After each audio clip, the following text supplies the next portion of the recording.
Boa noite, meus amores. Sejam muito bem-vindos à live onde eu vou finalmente corrigir toda uma prova da última prova do concurso do Banco do Brasil, tá?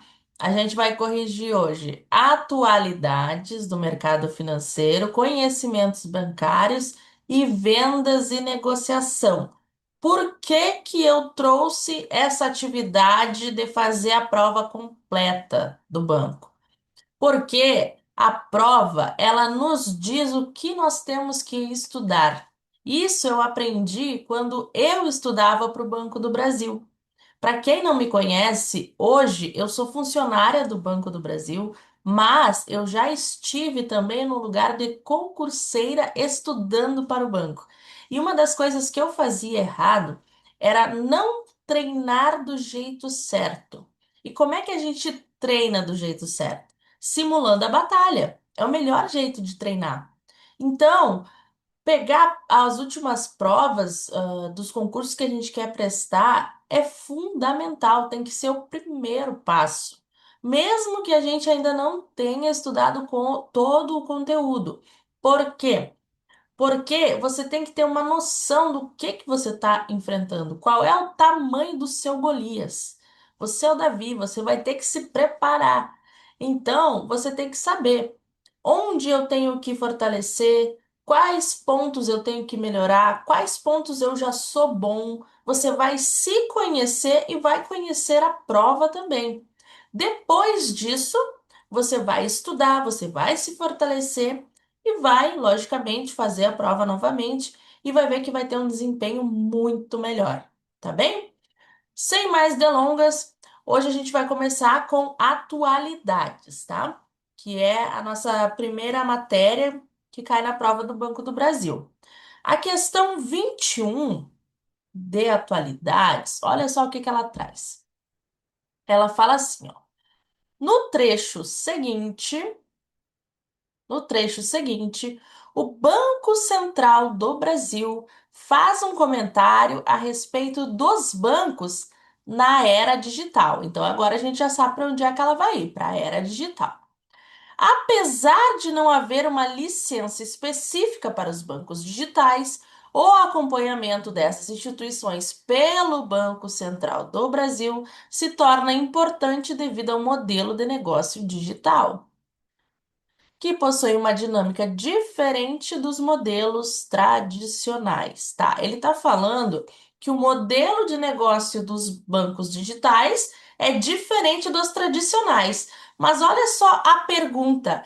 Ela fala que uma característica comum nos modelos de negócio dos bancos digitais e dos bancos tradicionais.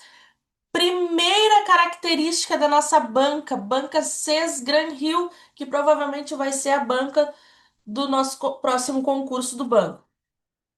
Ela vai lá, ela vai fazer um enunciado onde ela te leva para um lugar, só que o enunciado, o ponto X, a questão, o comando da questão, vai ser o exato oposto do que ela explicou. Tá vendo como ela falou lá em cima assim, ó? Ela puxou assim: ah, os bancos são diferentes, têm modelos diferentes. E na pergunta, o que que ela fala? Ela quer o quê? Ela quer o que tem de comum, ou seja, o que tem de igual entre os modelos. Lá em cima ela falou do que é diferente e aqui embaixo ela quer o que é igual. Tá vendo como ela tenta fazer você pensar que vai para um lado e a pergunta vai para outro, completamente diferente. Então, o que que é igual? É o atendimento ao cliente de forma presencial? Lógico que não. Os bancos digitais não têm atendimento presencial. Então, não é isso que eles têm em comum. A facilitação de saques em dinheiro nas agências, se não tem agência física, como é que vai ter saque? A utilização de cheques como meio de pagamento, cheques nem os tradicionais estão querendo mais, quanto mais os digitais. Então tá errado. A letra D, baixa utilização de tecnologias intensivas, tanto os tradicionais como principalmente os digitais usam as tecnologias intensivas em inteligência artificial. Portanto, não pode ser a letra D, logo, nosso gabarito é a letra E. Pagamento por meio de cartões eletrônicos. Tanto os bancos digitais como os bancos tradicionais têm esses pagamentos por meio de cartões eletrônicos. Letra E, a nossa número 21. Número 22. Quando um cliente paga uma conta mensal de energia elétrica em uma casa lotérica. Essa lotérica está atuando como? Então, ele quer saber qual é a atuação nesse sentido da casa lotérica. A letra A fala correspondente bancário. É exatamente isso. O que que é um correspondente bancário? Ele é uma instituição que tem um convênio com o banco. Tem um convênio com o banco e ela vai prestar serviços daquele banco, tá?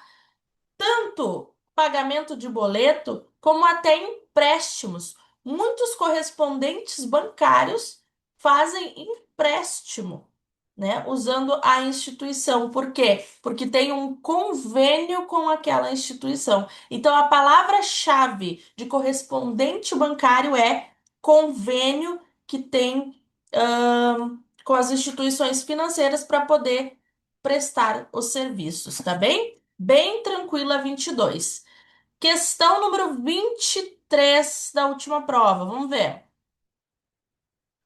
Os contratos celebrados em um banco e seus clientes estabelecem tarifas, limites de crédito, taxas de juros, pagamentos mínimos, datas e prazos para o pagamento, dentre outros aspectos regulados. O estabelecimento de contratos só pode ocorrer devido à função de unidade de conta da moeda. A função de unidade de conta da moeda diz respeito a.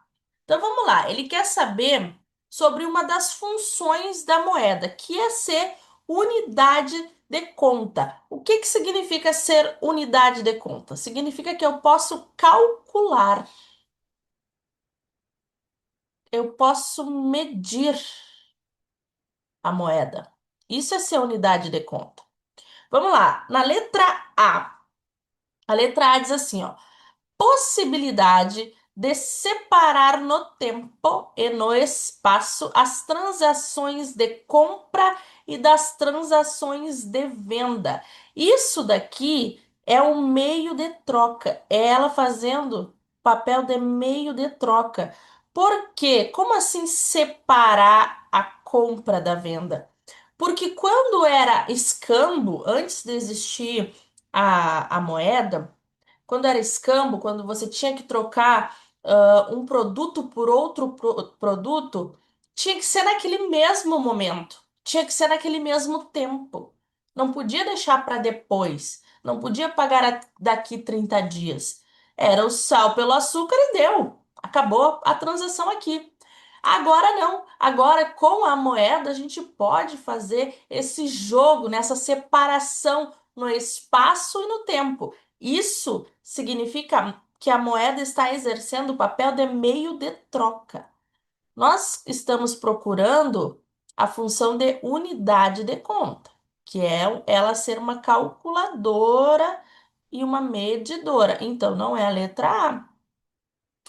Coincidência de interesses entre as partes envolvidas nas transações, possibilitando que o contrato seja firmado. Então, as duas pessoas têm uma coincidência, né? Tu quer algo que eu tenho e vice-versa. Então, isso daqui também é meio de troca. Então, não tem nada a ver com o que a gente quer, né? Que é a unidade de conta, que é calcular, medir. Preservação do valor da moeda em data futura com relação ao momento da assinatura do contrato. Também não, né? Aqui ela está fazendo o seu papel de reserva de valor. que é poder guardar, preservar. Por exemplo, se eu quero comprar uma camiseta, só que eu não quero comprar ela agora, eu quero comprar ela daqui 2 meses. Eu posso guardar o meu dinheiro e daqui 2 meses eu ainda posso comprar a camiseta mais ou menos pelo mesmo valor do que agora. Pode ser que tenha mudado, mas vai ser um valor parecido. Isso significa que eu pude guardar, reservar, tá? Se fosse um produto, se fosse alguma coisa física, talvez eu não pudesse, porque poderia estragar. Então, este é um dos papéis da moeda, né? Poder ser guardada, reservada para usar futuramente.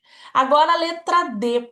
Determinação da quantidade de unidades monetárias que liquidam as obrigações de um contrato. Tá vendo como quantidade tem a ver com medir e calcular? Tá falando de quantidade, então só pode ser a letra D. Por quê? Porque eu consigo mensurar, eu consigo medir. Mensurar também é uma palavra boa, uma palavra-chave para conseguir lembrar isso. Mensurar, medir, tudo isso tem a ver com unidade de conta, tá? Então, gabarito, letra D de dado. Vamos lá. São 5 questõezinhas de atualidades do mercado financeiro. Uma provinha bem difícil, eu achei uma provinha bem difícil de atualidades, assim, bem chatinha de fazer. Mas quem estuda e quem está por dentro dos assuntos consegue acertar tranquilamente. Vamos lá. Questão 24. As instituições participantes envolvidas no compartilhamento de dados ou serviços do Open Finance. Então vamos lá, o que que é Open Finance? É você poder compartilhar os seus dados, o seu histórico bancário de um banco para outro. Então, por exemplo, eu tenho uma conta no Bradesco. Desde quando eu era criança, né? O Bradesco tem todas as minhas informações. Se eu fui para o SPC, se eu fui para o Serasa, se eu paguei, se eu não paguei. Lá tem todas as minhas informações. Só que eu quero abrir um relacionamento com um outro banco. Digamos que eu vou lá no Sicredi. E aí eu quero abrir um relacionamento. Só que o Sicredi, ele não vai me dar as mesmas taxas que o Bradesco. Por quê? Porque o Bradesco me conhece. Ele sabe que eu pago direitinho, que eu sou uma cliente boa, mas o Sicredi não me conhece ainda. Então, como é que eu posso fazer para o Sicredi também me dar alguns benefícios, assim como o Bradesco? Eu posso compartilhar os meus dados, as minhas informações, o meu histórico com o Sicredi e aí ele vai me dar as melhores opções de produtos, enfim, tá bem? Isso, essa é a ideia central do Open Finance, né? É compartilhamento dos meus dados, porque antes se entendia que os dados eram do banco. Hoje a mentalidade e certa é que os dados são do cliente. Então, o cliente que sabe para quem que ele vai poder compartilhar esses dados, ok? Então vamos lá. As instituições participantes envolvidas no compartilhamento de dados ou serviços do Open Finance, regulamentado pelo Bacen, então o Bacen vai regular isso aí, devem assegurar a possibilidade de revogação do respectivo consentimento. Então, eu vou lá, eu vou consentir e ao mesmo tempo que eu posso consentir, eu posso revogar, eu posso dizer, não quero mais que os meus dados sejam compartilhados com outro banco. Eu quero permanecer com os meus dados simplesmente nesse banco. Posso fazer isso? Posso. A qualquer tempo, mediante solicitação do cliente, por meio do procedimento seguro, ágil, previsto, preciso e conveniente, observando o disposto na legislação e regulamentação em vigor. Essa revogação deve ser efetuada com observância dos seguintes prazos. A própria questão, ela já deu mais ou menos a resposta, ó, porque ela diz que a revogação ela pode ser feita a qualquer tempo e tem que ser ágil. Sempre quando falar de Open Finance, é tudo online, é tudo na hora.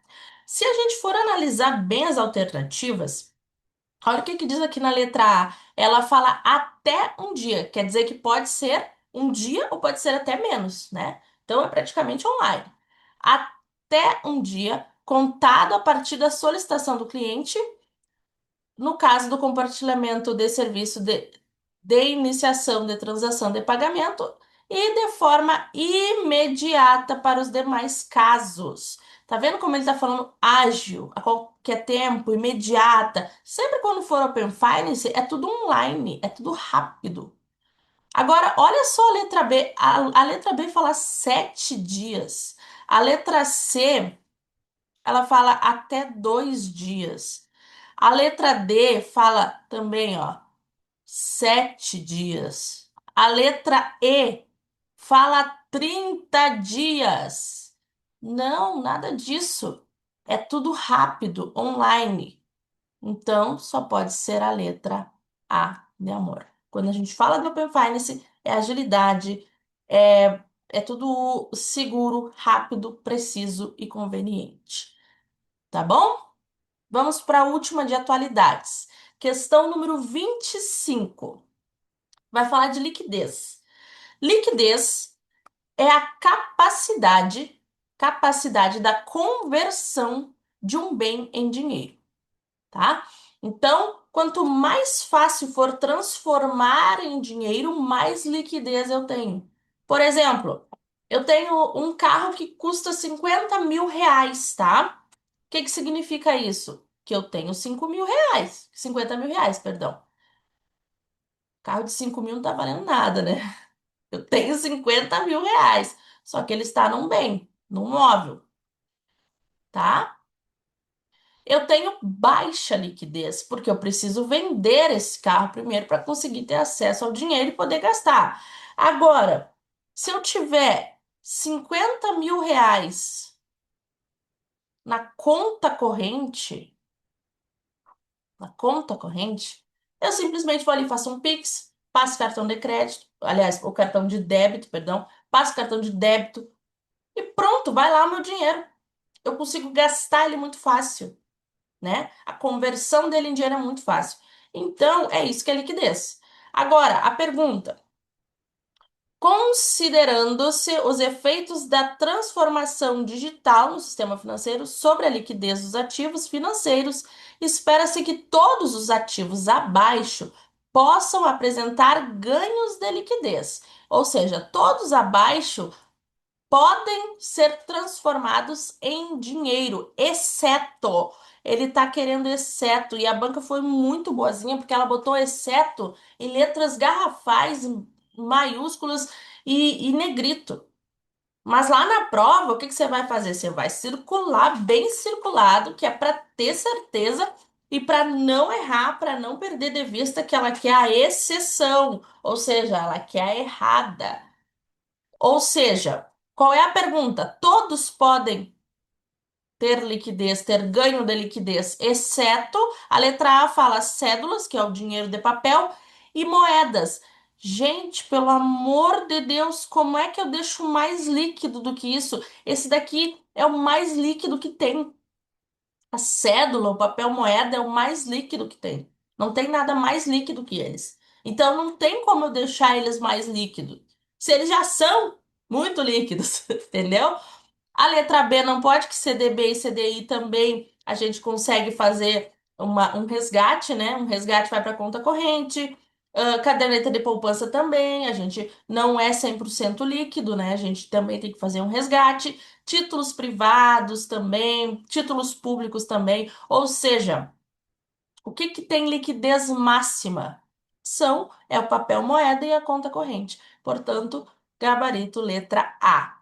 Essa foi a nossa provinha de atualidades, tá? Eu achei uma provinha com, em comparação com as outras provas, com a prova A e a prova C, uma provinha um pouquinho mais puxada, mas assim, quem estuda, quem tá por dentro da matéria consegue acertar tranquilamente essas 5 questõezinhas, tá? Agora a gente vai para conhecimentos bancários. São 10 questões de conhecimentos bancários. Então vamos lá. Um cidadão, um cidadão é responsável pela gerência de dados pessoais da sociedade empresária V e recebe consulta sobre como determinado dado pode perder a possibilidade de associação direta ou indireta a um indivíduo. A utilização de meios técnicos razoáveis e disponíveis no momento do tratamento de dados, nos termos da Lei 13.709, é denominado. Vamos lá. Primeiro de tudo, que lei é essa, né? Essa aqui é a nossa famosa LGPD, Lei Geral de Proteção de Dados. Isso tudo a gente vê em aula na mentoria, tá? É a Lei Geral de Proteção de Dados. Lá no artigo 5º, inciso 11, ela fala sobre isso. Isso daqui, ela tá falando sobre a anonimização, que é o quê? É desvincular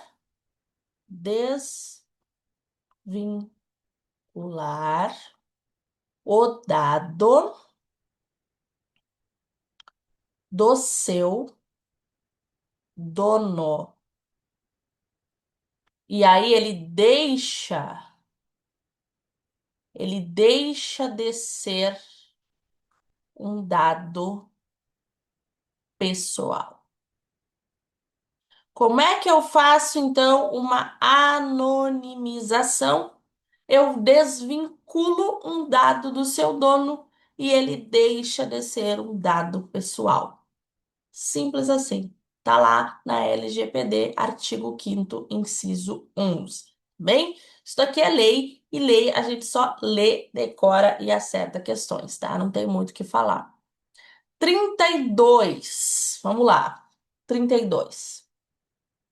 Parece um livro. Essa daqui é típica questão Sesgran-Rio, né? Um livro que a gente tem que ler com bastante calma para não errar. Vamos lá. Um indivíduo foi selecionado para integrar os quadros de determinada companhia que presta serviço de engenharia para os setores públicos e privados. Em função de suas habilidades, foi incluído em um programa de treinamento para coordenar medidas anticorrupção. Opa! Um dos módulos apresenta as sanções passíveis de ocorrer, tá? Então é um treinamento que está acontecendo ali sobre as medidas anticorrupção. Nos termos da Lei 12.846, mesmo que eu não saiba que lei é essa, do que será que ela fala? O que que a questão acabou de dizer que é o treinamento? Não é anticorrupção? Então a lei ela só pode falar de anticorrupção. Pelo amor de Deus. A lei, ela fala, essa é a famosa lei anticorrupção. Beleza. Na esfera administrativa, ou seja, não é a esfera penal, é somente administrativa. São sanções, multas, enfim. Serão aplicadas às pessoas jurídicas consideradas responsáveis pelos atos lesivos previstos nessa lei as seguintes sanções, tá? Então, que sanções uma pessoa que é pega por essa lei anticorrupção vai sofrer, né? Vamos lá. O que que diz lá no artigo 6º, inciso 1. Ele fala que a multa é de até 20% do faturamento bruto do último exercício anterior ao da instauração do processo administrativo, excluídos os tributos, a qual nunca será inferior à vantagem oferida. O que que é isso? Quer dizer que o crime não compensa. A multa nunca pode ser menor do que aquilo que se foi ganho com a corrupção. Então, se eu desviei 200 mil e o meu faturamento foi, sei lá, de 400, pelo menos 200 mil vai ser a multa, pelo menos. Por quê? Porque nunca pode ser menor do que do que aquilo que eu desviei, do que aquilo que eu corrompi. Ó, quando for possível a sua estimação, porque às vezes a justiça não consegue fazer uma estimação do que foi roubado, né? Do que foi furtado. Mas quando for possível fazer, é até 20%, né? Nunca inferior à vantagem. Então, quer dizer o quê? Crime não compensa, né? Então, essa é a ideia. O crime não compensa. Você nunca vai pagar uma multa inferior ao que você teve de vantagem com aquele crime. Vamos lá, questão 33. O Código de Ética do Banco do Brasil repudia, cuidado, quando tem palavra assim muito forte, muito, sabe, a palavra que vem assim, te dá um baque, te dá um tapa na cara, é bom dar uma circulada, porque essa palavra vai dizer tudo. Código da Ética do Banco do Brasil repudia qualquer forma de conduta, seja a da alta administração, seja a de funcionários e a de colaboradores que esteja associada a. Ou seja, o Banco do Brasil repudia isso daqui em qualquer esfera: administrativa, gerencial e operacional. O Banco do Brasil repudia. Então, se a gente for olhar as alternativas, a gente não precisa nem ter decorado o código, né? Pelo amor de Deus, olha as alternativas. Diálogo. O Banco do Brasil vai repudiar o diálogo, a cordialidade e o respeito. Agora, assédio, a gente tem que marcar. Mesmo que tivesse outra alternativa que fosse mais ou menos ruim, você tá vendo assédio? É lógico que o Banco do Brasil vai repudiar. Então, não temos nem o que questionar, né? Liberdade de associação sindical e colaboração. Essa aqui é para não zerar conhecimentos bancários. Assim, ó, essa daqui é muito, muito, muito óbvia, né? O Banco do Brasil, lógico, vai repudiar qualquer tipo de assédio em qualquer esfera, né? Não só dos seus funcionários, mas dos seus gestores, enfim, isso é completamente inadmissível, tá bem? Vamos lá. Questão número 34. 34 de conhecimentos bancários, falando de crédito rural, né? Um dos carros-chefes do Banco do Brasil. Uma das coisas que vocês vão ter que fazer muito lá dentro, mesmo que não sejam da área rural, né? Todos os setores trabalham direto ou indiretamente com o agro. Então vamos lá. O crédito rural é a modalidade de financiamento destinado ao segmento rural. Ah, não me diga. Ele atende a diversas finalidades das empresas que atuam no setor agropecuário. O crédito rural destinado ao financiamento da aquisição de equipamentos como tratores, colheitadeiras, por parte dos produtores agropecuários, tende à finalidade de crédito de. Então vamos lá. O banco, ele fornece algumas linhas de crédito para o produtor rural, né? Quando a gente fala de investimento, a gente está falando de um benefício, ó, um benefício de longo prazo. Como assim, professora? Por exemplo, um trator, uma colheitadeira. São equipamentos que vão ser usados em várias safras. Não vai ser só nessa safra que o agricultor vai usar o trator e a colheitadeira. Ele vai poder usar esses equipamentos durante anos. Isso, quando é esse tipo de equipamento, a gente está falando de investimento, porque ele está investindo no seu negócio. Quando a gente fala de custeio, o nome já diz, é custear. Ou seja, ele vai usar para comprar as coisas daquela safra, que ele vai precisar para aquela safra. Por exemplo, adubo é uma coisa que ele vai comprar para custear aquela safra. É, se fosse empresa, seria o que a gente chama de capital de giro, né? É mais ou menos isso. Vão ser coisas que ele vai comprar para aquela safra específica, para custear. Aqui o investimento não. Investimento é a longo prazo. É benefício longo. É algo que ele vai usar durante muitas safras, tá bem? Por isso, então, o gabarito é a letra A. Vamos lá. 35. Questão número 35. Falando de política monetária. As políticas de afrouxamento monetário. Afrouxamento monetário significa o quê? Significa políticas expansionistas. Expansionistas.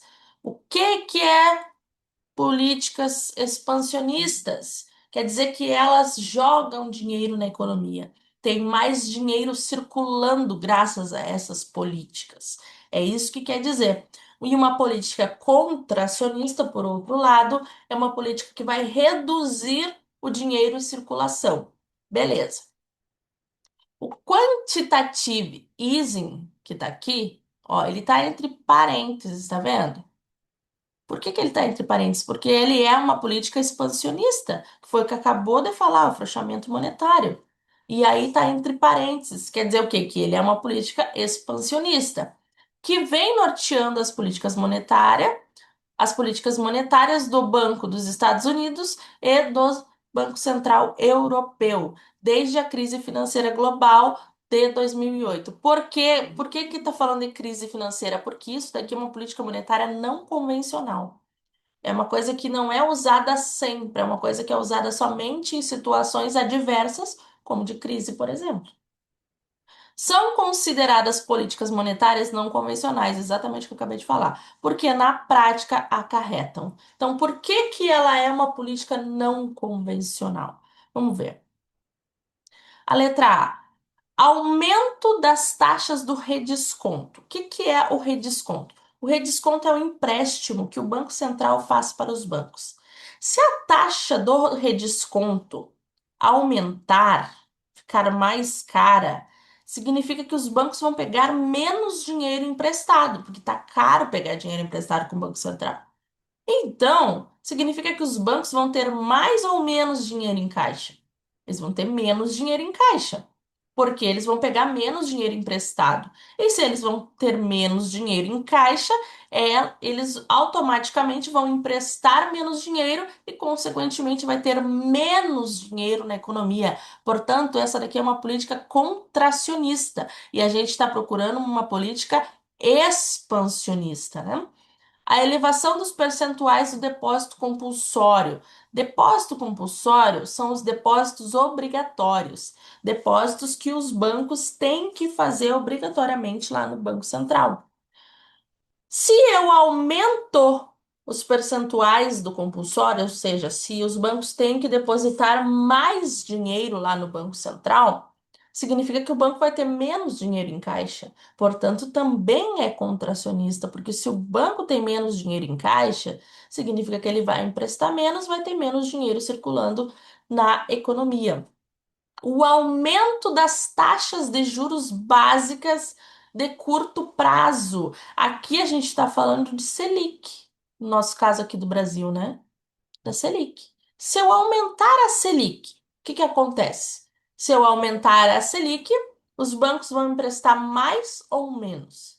Eles vão emprestar menos. As pessoas vão pegar menos dinheiro emprestado, porque os juros vão estar muito altos. Portanto, também é contracionista, porque vai ter menos dinheiro em circulação.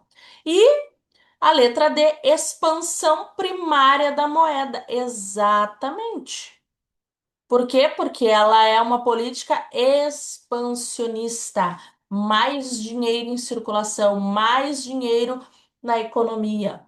Por isso que ela é chamada de expansionista. Por isso, gabarito, a nossa letra D de dado. Questão número 36. Vamos lá. Falando de inflação, né? No regime cambial, conhecido como de flutuação suja, a taxa de câmbio é determinada pela. Muito bem. Então, a gente tem alguns modelos de regime cambial, né? Que é o quê? Nós temos a taxa cambial fixa, que é o governo que vai lá e coloca uma taxa. X e aí vai ser aquela taxa. O que que é essa taxa? É a taxa de conversão da moeda. São quantos, por exemplo, quantos reais eu preciso para comprar um dólar, tá? Isso é uma taxa cambial. Tem a taxa que ela é determinada pelo governo, tem a taxa que é determinada pelo mercado, que aí o mercado que vai decidir através de compra e venda de dólar, quanto mais dólar tiver, mais baixo será a taxa, quanto menos dólar, mais alta será a taxa por causa da lei da oferta e da demanda. E tem uma que é a flutuação suja, que é o seguinte: o Banco Central ele deixa o mercado decidir qual vai ser a taxa cambial através das transações, tendo mais ou tendo menos oferta e demanda de capital estrangeiro, né? Só que quando a coisa aperta muito, quando ele vê que vai impactar muito a inflação, por exemplo, ele vai lá e mete o bedelho. Por isso que a gente chama de flutuação suja. Porque quando é só o mercado é flutuação. Mas quando tem o dedinho do Banco Central é suja, porque às vezes ele vai interferir. Então vamos lá. A variação das reservas internacionais não tem nada a ver. Política monetária do Banco Central não tem nada a ver. Taxa fixada pelo Banco Central, não. Essa aqui, se fosse a taxa fixada, seria taxa fixa, né? O nome já diz. Interação entre oferta e demanda de moeda estrangeira, sem qualquer intervenção do Bacen? Não. Essa daqui é a flutuante. Essa daqui é aquela que não tem nenhuma intervenção. Mas ele está perguntando a flutuação suja, ou seja, aquela que tem intervenção esporádica, mas tem intervenção do Banco Central. Portanto, não pode ser a letra D também. E a letra E, interação entre oferta e demanda de moeda estrangeira com intervenções esporádicas do Banco Central no mercado de câmbio. Exatamente. Intervenções esporádicas. Quer dizer o quê? De vez em quando o Banco Central vai lá, quando vê que está impactando negativamente a economia, ele vai lá e mete o dedo dele. Tá? Somente isso aqui. Questão 37. Nos financiamentos destinados à compra de imóveis, as instituições financeiras exigem do devedor uma modalidade de garantia operacionalizada através da oferta de um bem. Beleza. Então, é uma garantia que eu vou dar. Que garantia? Um bem, que geralmente é um bem imóvel. Tá, beleza. A garantia em questão é denominada. Então, como eu estou falando de um bem, não pode ser fiança e não pode ser aval, porque aqui são garantias pessoais. Tanto a fiança quanto o aval são garantias pessoais. Quer dizer o quê? Que são pessoas que vão me avalizar. Ah, se o cara aí não pagar, eu pago. Então, não pode ser, porque ele está falando imóvel. E o penhor também não pode ser, porque são bens móveis, tá? Fiança também não é, né? Porque também tem a ver com pessoal. Portanto, só pode ser a letra E, hipoteca.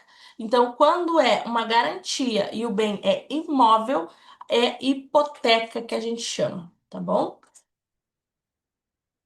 Vamos para a 38. A 38 é mamão com açúcar, para quem estuda, né? Mamão com açúcar. Vamos ver. O que que pergunta a 38?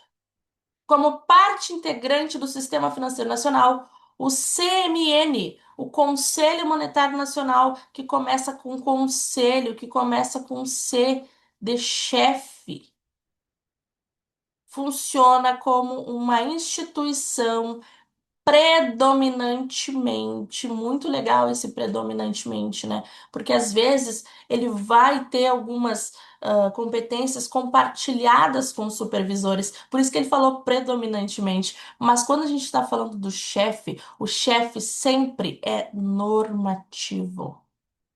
Ele não é executor, não é bancário, não é produtivo, não é financeiro, ele é normativo. Ele que vai fixar diretrizes gerais, normas gerais, tá? E vai normatizar. Então, portanto, a 38 também, mamãozinho com açúcar para quem estuda conhecimentos bancários de verdade, né? Do jeito certo. A 39, a pessoa vê ali um cálculozinho e já se apavora, né? Que é assim concurseiro. Concurseiro não pode ver cálculo que morre. Vamos lá. Tá falando da taxa, ó, tá falando da taxa de inflação, né? Então, determinado país, a taxa de inflação durante certo ano foi de 10%. Beleza. No início desse ano, o investidor aplicou R$ 100 e recebeu no final 113 líquido de impostos. Nesse contexto, a taxa de juros real obtida pelo investidor foi de. O que que acontece? Como teve inflação, né, teve uma inflação de 10%, significa que o poder de compra dessa pessoa diminuiu. E a gente quer saber qual foi o ganho real dessa pessoa, né? Já considerando a inflação. Então, sempre quando tiver alguma coisa assim, a gente tem primeiro, antes de qualquer coisa, tirar os dados, né? Identificar os dados. Primeiro, ele aplicou, ó, aplicou 100, tá? Ele recebeu 113. Um 30, né? Não vamos esquecer o 30. A inflação, a inflação foi 10%. Beleza.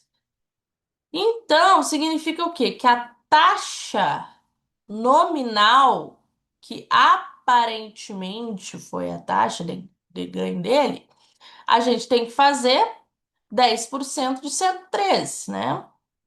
13,3%.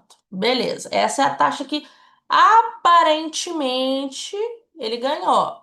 Mas agora vamos calcular a taxa real, então. Já que não foi essa, vamos ver qual foi a real. Aqui. Vamos usar aquela formulazinha da taxa real. Um mais R, que é de real, igual a um mais a taxa nominal sobre mais a inflação. Portanto, mais R, que é a real, é igual.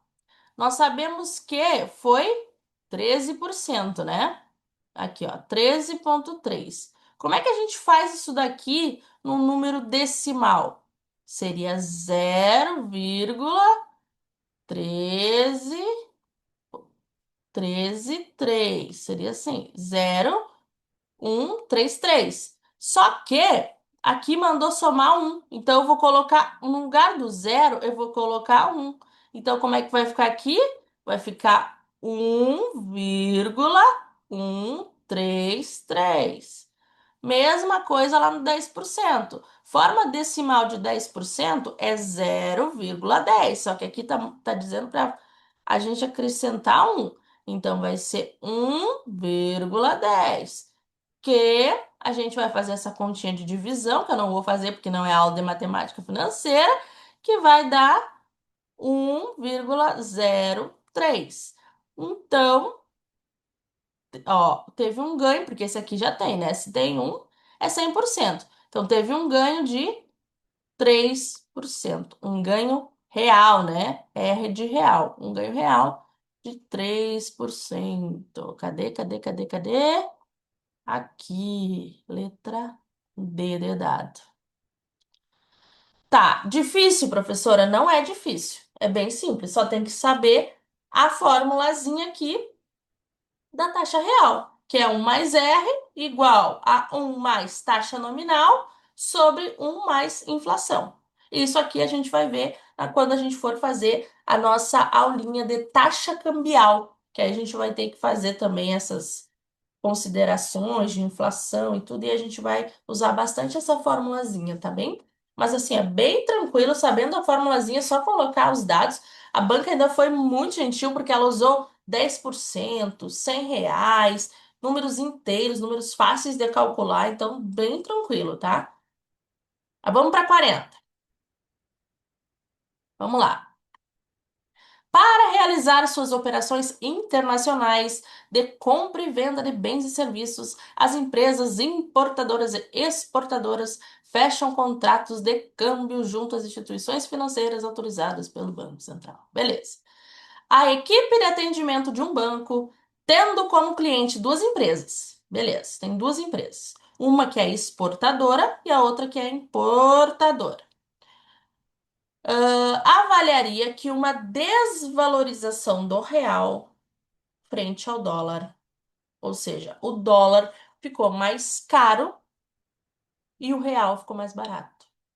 Ela seria mais vantajosa para quem? É só pensar. Se o dólar ficou mais alto, ficou mais caro, eu vou querer vender ou eu vou querer comprar? Se o dólar tá mais alto, eu vou querer comprar em dólar? Não, né? Porque o dólar tá mais alto, vai me dar prejuízo.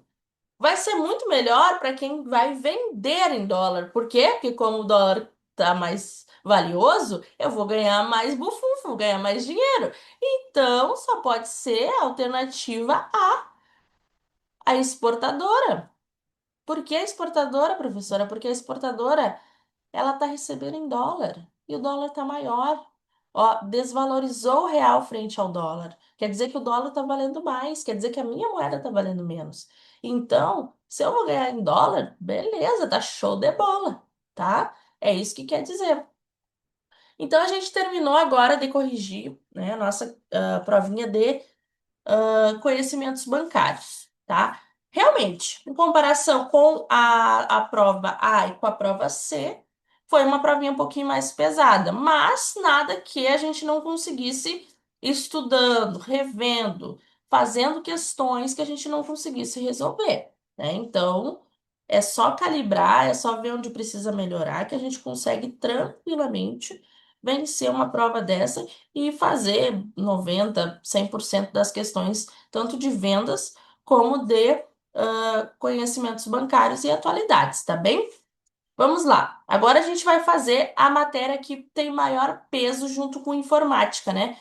Informática são 15 questões valendo 1,5, vendas e negociação são 15 questões valendo 1,5 também. Então, essa daqui a gente conseguindo gabaritar, nossa, a gente consegue muitos pontos na prova.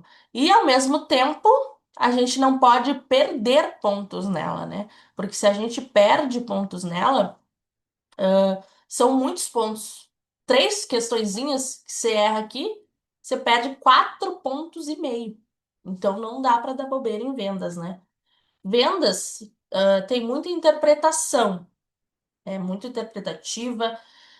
São coisas muito subjetivas também, então tem que prestar bastante atenção, ler com bastante calma, respirar fundo, lembrar da matéria, fazer muitas questões, treinar a interpretação textual quando for estudar português, porque o português ele vai ser fundamental para a disciplina de vendas, tá bem? Então vamos lá. Questão 56. Vamos resolver nossa provinha de vendas. Vamos lá. O diretor de um banco decidiu que a estratégia de atração de clientes seria baseada exclusivamente em inbound marketing. Inbound marketing. Dessa forma, foram encerradas ações de comunicação como. Beleza. Então, primeiro a gente tem que saber o que é inbound marketing, tá? O inbound marketing é aquilo. O cliente vai à empresa. Como assim, professor? O cliente vai à empresa? A empresa, ela vai lá e ela faz um conteúdo de alta qualidade, um conteúdo excelente. As pessoas sabem que aquele conteúdo existe, mas a empresa, ela não vai atrás das pessoas para oferecer o produto. Ela existe e ela faz um conteúdo de alta qualidade. As pessoas, sabendo desse conteúdo de alta qualidade, quando elas demandam esse produto, quando elas querem, elas já sabem quem procurar. Essa é a ideia do inbound marketing. O cliente vem até mim, eu não vou até o cliente. tá? Então, se ele está querendo falar de algo que foi encerrado, então provavelmente ele encerrou o quê? Encerrou algo que fazia a empresa ir atrás do cliente, e não vice-versa. Letra A. Publicação de anúncios em jornais de grande circulação e em revistas especializadas. Provavelmente é a nossa letra A, né? Porque a letra B, olha só, planejamento da produção de conteúdo de alta qualidade para um blog. De novo, ó, alta qualidade, o cliente vem até mim. Divulgação de conteúdos relevantes de qualidade, de novo. A palavra-chave qualidade. Letra D, utilização de técnicas de manipulação de palavras-chave, conteúdos e estrutura das páginas para aumentar o tráfego no site da empresa. Ó, ele tá querendo aumentar o tráfego no site da empresa. Não tá dizendo que quer vender, que quer fazer propaganda do produto. Não, ele quer que tenha mais pessoas lá dentro do site, para que quando as pessoas quiserem, elas façam a compra, tá? Então, isso é um bom marketing. O cliente vem até a empresa. Beleza. Questão 57. Um consultor um consultor foi contratado por uma empresa para avaliar a qualidade no atendimento. De forma bastante direta, esse consultor aplicou um questionário no qual cada cliente daria uma nota de 1 a 5 para cada afirmação feita. Considerando a nota 1 para discordância total e a nota 5 para concordância total, a tabela a seguir reproduz as perguntas feitas e as notas médias registradas pelos clientes entrevistados. Vou ler tudo isso daqui? Não vou. Eu vou lá para a pergunta para depois procurar na tabela. Então vamos lá. Com base nos resultados apresentados na tabela, a dimensão da qualidade em serviços que apresentam os piores resultados. Beleza, então ele quer os piores resultados. Se as notas são de 1 a 5, a gente tem que procurar as piores notas. Vamos ver. 4,7, 4,8, 5, 2. Opa, 4,8, 4,9. Então o 2 foi pior. Esse aqui. Do que está falando? Qual dimensão da qualidade está falando? Os funcionários demonstram ter vontade de auxiliar os clientes e prestar os serviços sem demora. Isso daqui a gente chama de responsividade, tá? Que está aqui na letra B, responsividade, que é atender rápido e com qualidade. Por que e com qualidade tem que estar destacado? Porque não adianta atender rápido e de qualquer jeito. Aí não é responsividade. Responsividade é rápido e bem feito, né? Com qualidade. Portanto, por isso que o gabarito é a letra B. Sempre quando falar responsividade, lembre da palavra qualidade. Tem que estar junto. Tem que ter alguma coisa dizendo que foi um atendimento muito bem feito, que foi ágil, mas que foi com responsabilidade. Alguma coisa positiva junto, porque só rápido não resolve nada, né? Ser rápido, ser uma porcaria, não é responsividade. Vamos lá. Questão número 58. Vamos ver o que diz na 58. Para que a empresa Para que a empresa siga crescendo, é necessário que seja estimulada a aprendizagem organizacional. Afinal, é dessa forma que a sustentabilidade pode ser buscada. Contudo, os diretores de um banco estão preocupados com a dificuldade que os gerentes têm encontrado no desenvolvimento de processos de detecção e correção de erros. Tá? Então, são coisas que estão acontecendo dentro da empresa. Erros internos, né? Eles acreditam que isso ocorra por falta de treinamento, de novo, coisa interna, ó. Adequado para os funcionários e gerentes. E, e por pouca confiança na informação que é compartilhada. Esse obstáculo à aprendizagem dos gerentes são classificadas como fatores. Ó, se é interno, eles estão vendo ali as coisas que estão acontecendo dentro da empresa, com gerentes, funcionários. E olha só o que ele falou aqui. O que que a questão falou? Aprendizagem organizacional. Então, isso daqui só pode ser o quê, gente? Organizacional. A questão já deu a resposta. No início, ela deu a resposta, né? Se eles estão buscando uma aprendizagem organizacional, então a aprendizagem só pode ser organizacional. Tá aqui a resposta. Por que organizacional? Porque é dentro da organização. São setores internos, funcionários, correção de erros, treinamento, gerentes, é tudo dentro da organização. Não é nada pessoal, não é nada que uma pessoa está errando, não. É toda a organização. Portanto, só pode ser organizacionais. Bem tranquila também essa daqui. Vamos ver a 59. Um correntista de certa instituição financeira frequenta as agências físicas com assiduidade por opção, pois tem dificuldades com os meios tecnológicos, por ter também necessidades especiais. Então, a gente está falando de uma pessoa com necessidades especiais. A instituição designa funcionários para o seu atendimento, nos termos da Lei 13.146 de 2015. Essa daqui é o Estatuto da Pessoa com Deficiência. A pessoa com deficiência tem direito a receber atendimento, essa aqui é bem tranquila, é nosso dia a dia, prioritário.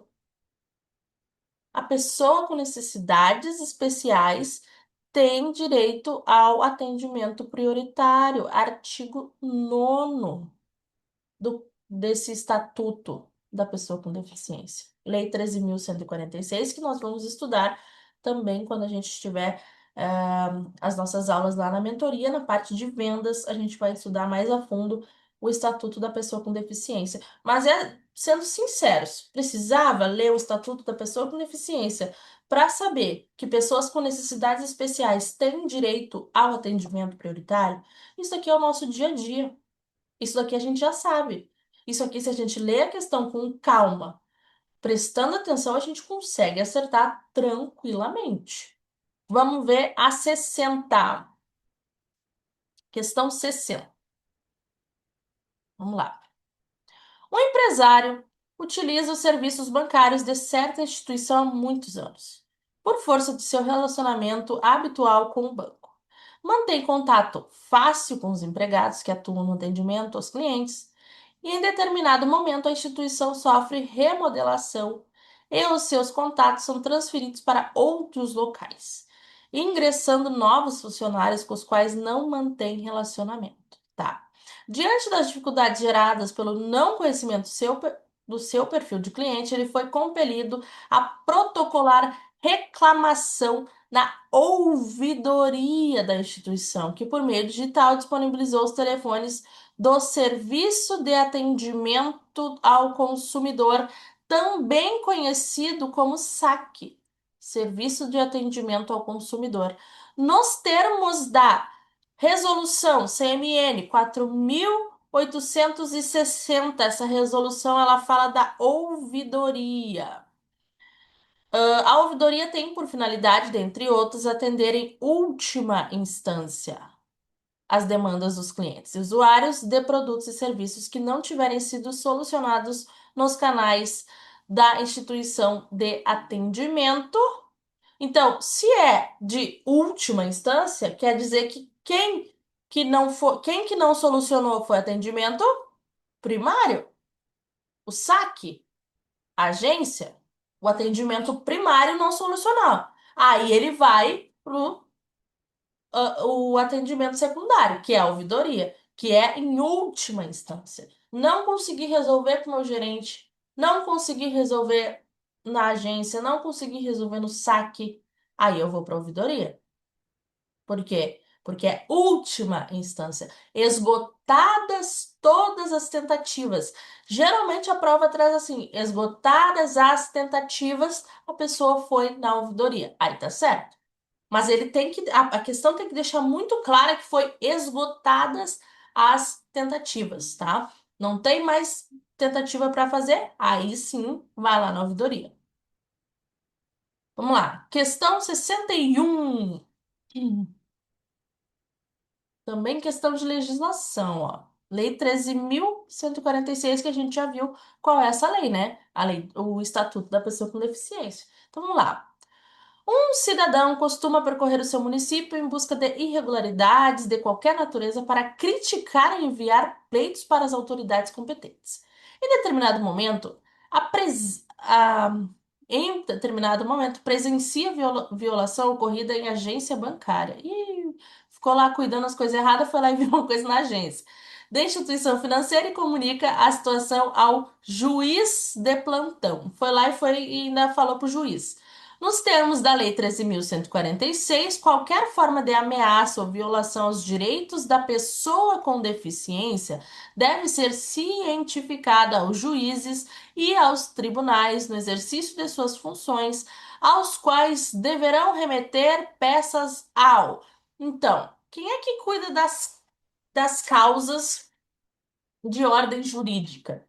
Sempre, sempre. Quem é que cuida da ordem jurídica? Quem é que faz denúncias? É o nosso queridinho MP, Ministério Público. É ele que vai cuidar. Então, eles vão lá e vão levar para o MP. Eles vão remeter ao MP, né, que vai conduzir, então, essas questões, tá? Então, questãozinha também bem tranquila. A gente vai ver tudo isso em aula, vai ver a Lei 13.146, e aí vocês vão ver como é muito simples essa questão, tá? Talvez para quem ainda não chegou nessa parte, não estudou esse assunto, parece difícil. Mas lendo a lei, e é uma lei bem curtinha, lendo a lei você vai ver que é a coisa mais simples do mundo, tá? Então, bem tranquila essa questão. Questão 62. Vamos ver. Um profissional liberal procura agência bancária para postular empréstimo necessário para suas atividades. Então, foi lá pedir um empréstimo. O gerente responsável lhe apresenta várias simulações contratuais, contendo valores, período de pagamento, número de parcelas. Então, foi lá e mostrou o contrato para o cidadão. Em letras miúdas constam várias cobranças a incidir no curso do contrato e não esclarecidas ao cliente. Nos termos do CDC, do Código de Defesa do Consumidor, quando as cláusulas contratuais forem estabelecidas unilateralmente pelo fornecedor de produtos ou serviços, sem que o consumidor possa discutir ou modificar substancialmente o seu conteúdo, será realizado o denominado. Beleza, vamos lá. Existe um contrato onde ele é feito unilateralmente. Quer dizer que a gente não fica discutindo as cláusulas com o banco, né? Quando a gente vai lá fazer um empréstimo, a gente não fica olhando folhinha por folhinha. A gente vai lá, faz um CDC, vem um contrato dessa grossura, que a gente não nem consegue ler tudo, assina bola pra frente, nem sei o que tem ali. Isso a gente chama de contrato de adesão. É um contrato que já está pronto. Você só vai lá e vai aderir. O que que é aquilo? Como é que eu chamo esse contrato? Esse contrato é assim, ó, tu quer, tu não quer, tu não quer, tá? Então, é o contrato que tu quer aderir ao empréstimo, tu quer um empréstimo, então assina aqui. Ah, eu não vou assinar, então eu não tenho empréstimo. Basicamente isso. Então, é o contrato de adesão, se tu vai aderir ou não vai aderir àquele produto, tá bem? Ele é feito unilateralmente. Por quê? Porque a outra pessoa não consegue alterar substancialmente. Ah, mas ele foi lá e alterou uma cláusula. Beleza, continua sendo o contrato de adesão. Por quê? Porque tem que alterar substancialmente para não ser considerado contrato de adesão. Então, ainda é contrato de adesão, mesmo se a pessoa consiga ali mudar uma cláusula, tá? Tem que mudar substancialmente para não ser contrato de adesão. Vamos lá para a questão 63. Uma estratégia mercadológica baseada em uma segmentação comportamental. Então, é um comportamento de compra, né? Comportamento de compra. C de comportamento, C de compra. É aquela que tem, entre outros, o objetivo de. Então, qual é o objetivo? Se é um comportamento, eu tenho que ver qual comportamento que eu quero mudar. Eu quero mudar algum comportamento do cliente, né? Então, quando a gente está falando disso, a gente está falando de hábitos de consumo e de lealdade. Ah, o cliente só compra lá. o cliente sempre faz isso, sempre faz aquilo, ou seja, os hábitos que ele tem ao comprar. Beleza. Qual é o objetivo que eu vou ter? Alcançar pessoas mais ricas. Isso não tem nada a ver com comportamento de consumo. Quem é rico, quem é pobre, não é comportamento. Atingir o público mais jovem também, não tem como mudar esse comportamento.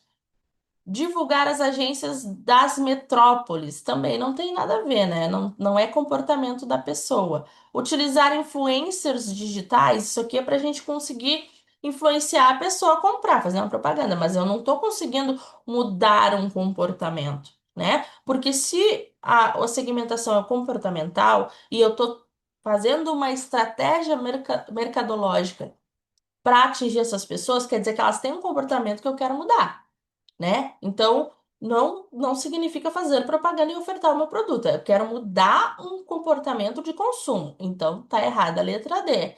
Agora, a letra E, reativar clientes nativos, isso sim, é um comportamento que eu vou mudar, um comportamento de consumo que eu vou mudar. Significa que eles não estão consumindo o meu produto e eu quero reativar, eu quero trazer novamente. Eles já consumiram, pararam de consumir, ou seja, mudou o comportamento e agora eu vou fazer esse comportamento voltar novamente. Portanto, letra E é o nosso gabarito. Vamos para a questão 64. Uma proposta comercial só aumentará o valor percebido pelo cliente se os benefícios propostos vierem acompanhados de. O valor, ele sempre é inversamente proporcional aos custos, tá? Que custos, professora, de dinheiro? Não. Custos de dinheiro também, mas emocionais, físicos, psicológicos, todos os custos que você vai ter. Então, se você fica 2 horas na fila esperando, você está tendo um custo emocional. Se a pessoa que te atende não sabe vender o produto, não sabe falar do produto, você já fica inseguro, já é um custo. Você ter que voltar várias vezes na agência para resolver o mesmo problema é outro custo. Então, cada custo desse daí, ele vai tirando o valor daquilo que você está conseguindo ali no banco, daquilo que você está recebendo. Daqui a pouco você está recebendo, sei lá, um financiamento de veículo. Você está realizando o seu sonho de comprar um carro. Mas os custos psicológicos, emocionais, financeiros são tão altos que aquele valor diminui. Não significa que você ainda não ache um sonho realizado, mas o valor diminuiu. Por quê? Porque o custo está muito alto. O cliente só percebe o valor quando o custo é compatível com o valor. Quando o que eu vou gastar de tempo, de energia, de saúde seja compatível com o que eu vou receber de volta. Aí eu vejo valor. É o valor percebido que a gente chama. Portanto, né? O gabarito é aqui, a letra A, que fala de custos compatíveis. É exatamente esse conceito. Conceito na ali na é bem como ele é, né? Como é que é ali na base dele ali. Esse aqui é o conceito X de valor versus custos, valor percebido, tá bem? Questão 65. Vamos ver. Quando, quando o agente comercial, durante o atendimento, faz menção à propaganda e outras peças de divulgação dos diferenciais do banco, ele está reforçando na mente do cliente a. Bom, vamos lá. Letra A. Imagem institucional da marca. Exatamente. A propaganda ela serve exatamente para isso. É a imagem institucional da marca, né? Então, é como que a gente enxerga, é como que a gente percebe aquela empresa. Então, se ele está falando de propaganda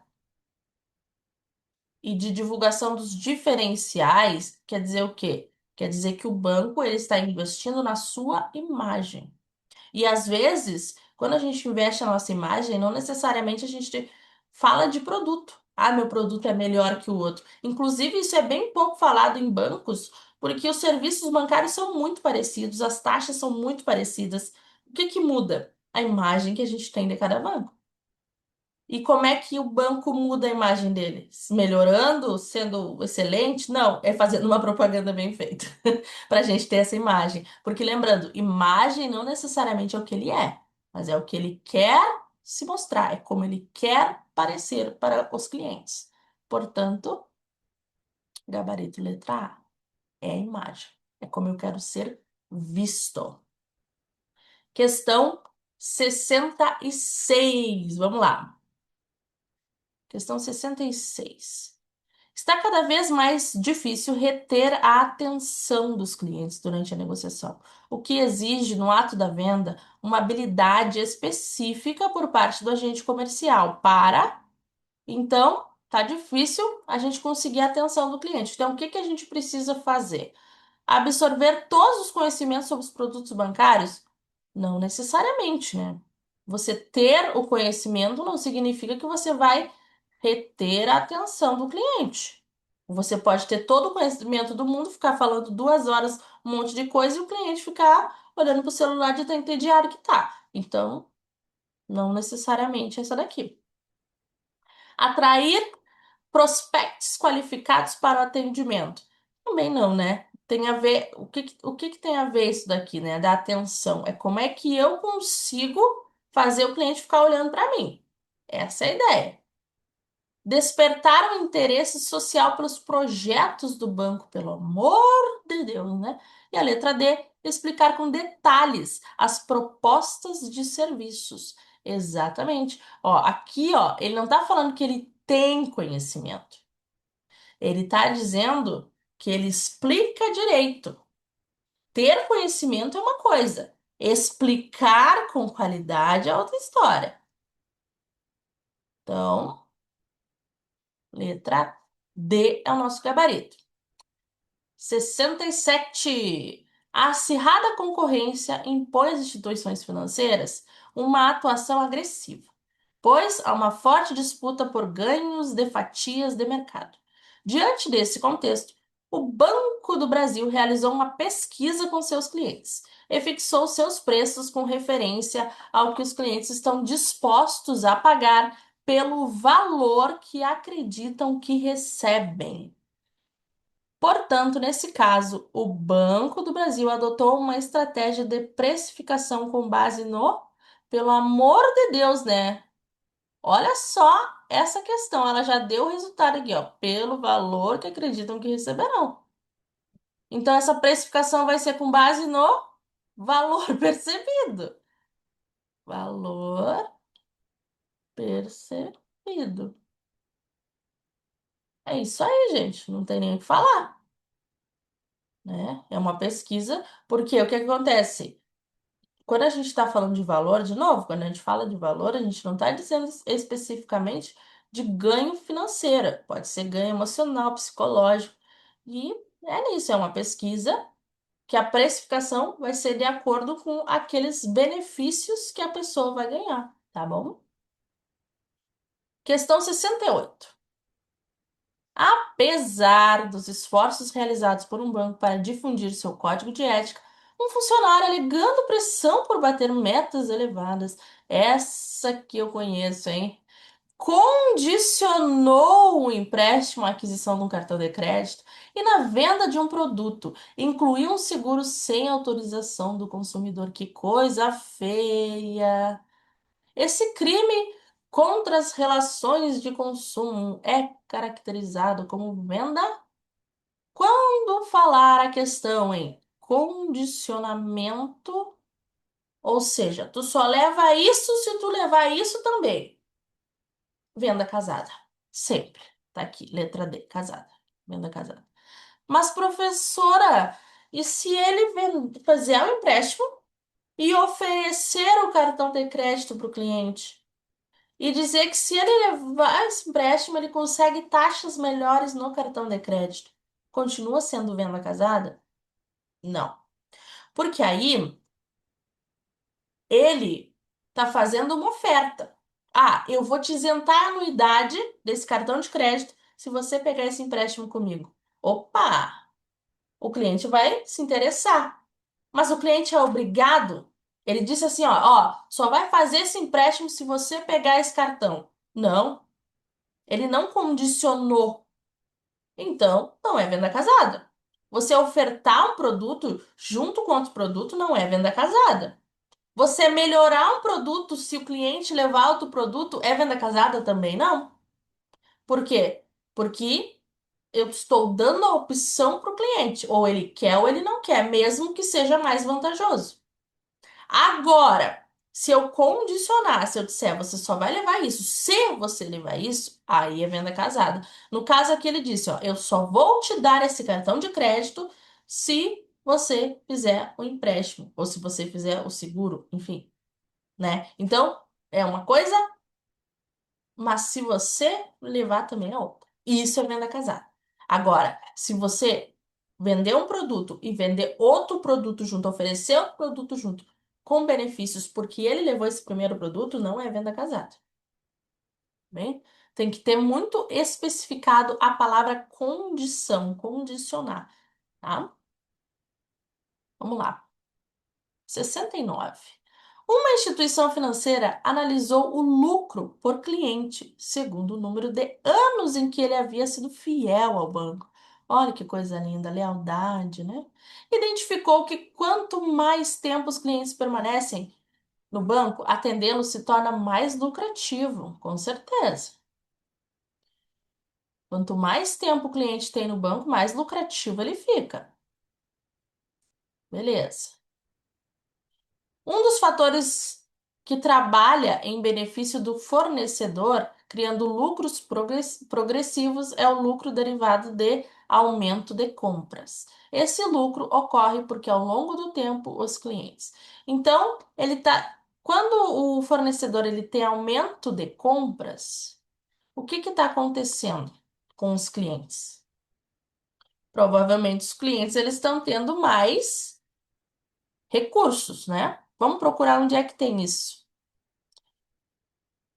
Letra A. Confiam mais no fornecedor e, assim sendo, ficam mais dispostos a pagar preços mais convenientes em período de pico ou por trabalho agilizado e não se beneficiam de descontos promocionais.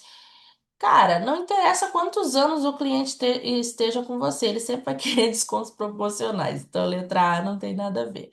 Letra B. Se tornam mais experientes, sim. Podem exigir mais do fornecedor e cometer mais erros quando envolvidos em rotinas operacionais, contribuindo assim para a produtividade. Pelo amor de Deus, nada a ver, né? A gente está falando de aumento de compras, de cliente fiel, não tem nada a ver com isso aqui. Letra C. Se tornam muitas vezes maiores. Opa, quer dizer o quê? O cliente cresceu? Precisam comprar quantidades maiores, sim. Por quê? Porque eles cresceram. E podem decidir consolidar suas compras em um único fornecedor que oferece serviço de alta qualidade. Exato. E ele vai escolher você, por quê? Porque ele é fiel a você, porque ele já foi seu cliente há muitos anos, ele já te conhece, ele já confia em você. E se ele se tornou maior, automaticamente vai ter um aumento de compras, vai ter um lucro progressivo. Por quê? Porque se o cliente cresceu, você cresceu junto. Portanto, letra C é o nosso gabarito da 69. Agora, a nossa última questãozinha, né? Questão 70. Vamos lá. Nas aplicações bancárias, o autosserviço online, além de entregar o produto ao cliente, disponibiliza para o consumidor a oportunidade de vivenciar a experiência do serviço. Olha que lindo! A velocidade da entrega e a interação online possibilitam que a internet transforme efetivamente os produtos em serviços. Beleza. Seguindo essa linha, a teoria do momento de verdade relativa à qualidade de serviço deve ser levada em consideração quando se avalia a prestação de serviços bancários pela internet, já que existe um. Beleza. O que que é momento de verdade? Momento de verdade é o cara a cara, cara a cara. Sabe quando você vai encontrar alguém e você fala assim, Agora a gente vai saber a verdade. Agora chegou o momento da verdade. É isso, é o cara a cara. Não, como a gente tem, já está falando de autosserviço online, a gente não está falando necessariamente de uma pessoa. É isso que a gente vai ver agora nas alternativas. A demonstração do funcionário de um serviço para educar os clientes sobre os papéis que se espera que eles executem na entrega do serviço. Tá vendo como isso daqui é algo que tem a ver com não tem a ver com o autosserviço, né? Que é uma coisa do momento de verdade tradicional, que é o cara a cara. Aqui, ó, encontro específico entre cliente e fornecedor. De novo, ó, é o cara a cara. Letra C, ponto de entrega de serviços em que os clientes interagem com equipamentos de autoajuda. Opa, aqui tá falando de autosserviço. E cujo resultado pode afetar as percepções do serviço. É exatamente isso. O que que acontece? O nosso cara a cara online, o nosso cara a cara digital é com equipamento de autoatendimento. Por exemplo, quando a gente vai no supermercado e aí tem aquele caixa lá que a gente vai lá, fica colocando os produtos, aí coloca na sacolinha, vai lá, paga o cartão e tal. Aquilo ali tem que ter qualidade. Aquilo ali vai mudar ou não a nossa percepção do serviço, se vai ser bom ou se vai ser ruim. Se aquilo não funciona, então, a minha percepção de qualidade diminui, tá? E aquilo ali a gente chama de momento de verdade. Momento de verdade que seria o antigo caixa, que a gente vai lá, conversa direto com a pessoa. Então, o momento de verdade é esse cara a cara. É quando eu vou ter contato direto com o serviço. E como a gente está falando do autosserviço online, significa que são equipamentos de autoatendimento. Portanto, gabarito letra C. Questão super interpretativa, super subjetiva, assim, ó, para fechar com chave de ouro a nossa prova de vendas, porque vendas é isso. A gente estuda muitos conceitos, a gente decora muitos conceitos, mas vendas é isso. A gente tem que entender o que tem por trás dos conceitos para a gente conseguir acertar as questões, tá? Muita interpretação e muito raciocínio também nas questões, tá? Quem acha que é fácil, tá enganado, porque são questões que exigem muito de nós. E não é à toa que o banco coloca 15 questões valendo 1,5, né? Que é a matéria mais importante da prova junto com informática, tá bem? Então, eu quero agradecer a vocês pela presença. Agradecer a vocês pelo apoio, pela confiança. Eu sei que não é fácil, eu sei que estudar é difícil, eu sei porque eu estudei muitos anos e eu não quero que vocês cometam os mesmos erros que eu cometi. Eu cometi muitos erros no passado e foram com esses erros que eu consegui depois ser aprovada, que eu consegui ver como é que se estuda de verdade, como é que se aprende, como é que se pratica. E eu trago tudo isso para vocês nas minhas aulas, que é para vocês evoluírem, para vocês não serem candidatos medianos, para vocês serem candidatos acima da média, para que quando vocês forem fazer a prova, vocês estejam tão preparados que vocês olhem para a prova e considerem uma prova fácil. Esse é o meu objetivo. Por isso que a gente está estudando antes do edital. Por isso que talvez o edital saia lá em dezembro, melhor ainda, que aí a gente vai estar num nível excelente e a gente vai conseguir, com nosso esforço e com tudo que a gente tem, acertar todas as questões de atualidades, de vendas e de conhecimentos bancários, tá bom? Eu agradeço muito vocês pela presença, pela confiança. Para quem ainda não é da mentoria, venha fazer parte da mentoria. No link da descrição aqui no vídeo eu deixei o link da mentoria. Eu deixei o meu número, se você quiser entrar em contato direto comigo para saber como é que funciona, porque vale muito a pena. A gente tem uma comunidade que se ajuda, que compartilha materiais uns com os outros, tem as nossas aulas ao vivo toda quinta e sábado às 20 horas, onde a gente aprofunda cada vez mais os conteúdos, conversa também sobre como é o estudo, e concurseiro ele tem um caminho muito solitário. E a gente tenta deixar esse caminho o menos solitário possível, tá bom? Muito obrigado mais uma vez e eu me despeço por aqui.